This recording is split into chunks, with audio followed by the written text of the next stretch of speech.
झाला होता, परंतु त्याच्या अंमलबजावणीच्या संदर्भात ज्या स्पष्ट मार्गदर्शक सूचना आवश्यक आहेत त्या संदर्भाचं परिपत्रक शासनाने प्रसिद्ध न केल्या कारणाने अद्याप कर्मचारी त्या लाभापासून वंचित आहेत आणि मधल्या काळात जे कर्मचारी सेवानिवृत्त झाले त्या कर्मचारी देखील ह्या योजनेपासून वंचित आहेत।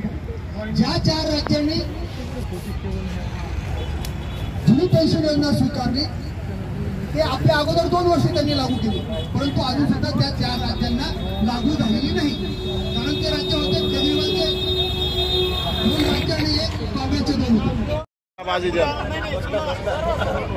सर घोषणा द्या।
आजच्या आपल्या आंदोलनाला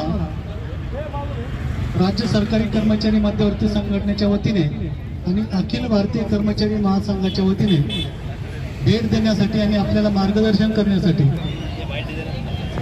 धुळ्याहून विशेष करून डॉक्टर संजय पाटील साहेब आलेले, त्यांच्यासाठी आपण सर्वांनी स्वागत म्हणून करावं। डॉक्टर संजय पाटील हे राज्य सरकारी कर्मचारी मध्यवर्ती संघटनेचे उपाध्यक्ष आहेत आणि पशुवैद्यकीय संघटनेचे राष्ट्रीय उपाध्यक्ष।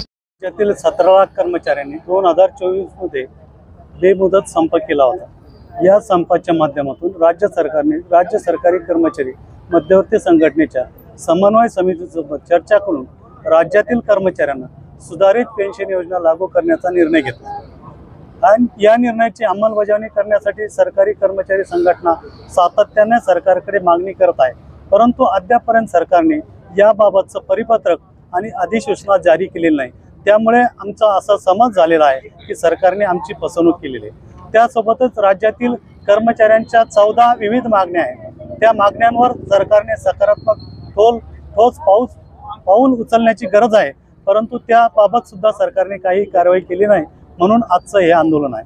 आज राज्यातील सर्व जिल्हाधिकारी कार्यालयासमोर सरकारी कर्मचारी 2 तासाचं धरणे आंदोलन करत आहेत। आंदोलन केलं होतं, त्यांनी केलं होतं, सरकार आतापर्यंत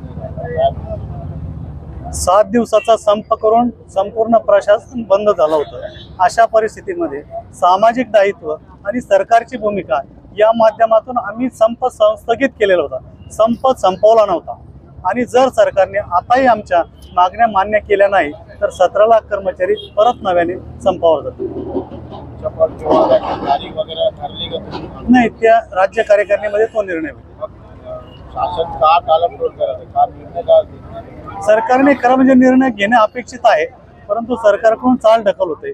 अर्थातच तो संप स्थगित झाल्यानंतर राज्य शासनाने माननीय मुख्यमंत्री यांनी दिलेल्या आदेशाची अंमलबजावणी करणं आवश्यक आहे। यामध्ये काय पॉलिटिक्स झाली असं वाटतं? नाही, पॉलिटिक्सचा विषय नाही, हे प्रशासकीय विषय आहे पूर्ण। यामध्ये झाली असेल तर त्यामुळे तुम्हाला न्याय देत नाही? राज्य सरकारी कर्मचारी संघटनेचा इतिहास आहे, आम्ही कुठल्याही राजकारणात जात नाही किंवा राजकीय हेतूने आम्ही निर्णय सुद्धा पदात पाडून घेत नाही। सरकार आणि राज्य सरकारी कर्मचारी हे प्रशासनाची एकच बाजू आहे। सरकारने कुठल्याही पक्षाचं सरकार असलं तरी प्रशासन हे सेमच असतं, म्हणून सरकारने जो माननीय मुख्यमंत्र्यांनी जो निर्णय घेतलेला आहे त्याची अंमलबजावणी करणं प्रशासनाचं काम आहे, अशी आमची धारणा आहे। डॉक्टर देवीदास जरारे, राज्य सरकारी कर्मचारी मध्यवर्ती संघटनेचा राज्याचा उपाध्यक्ष।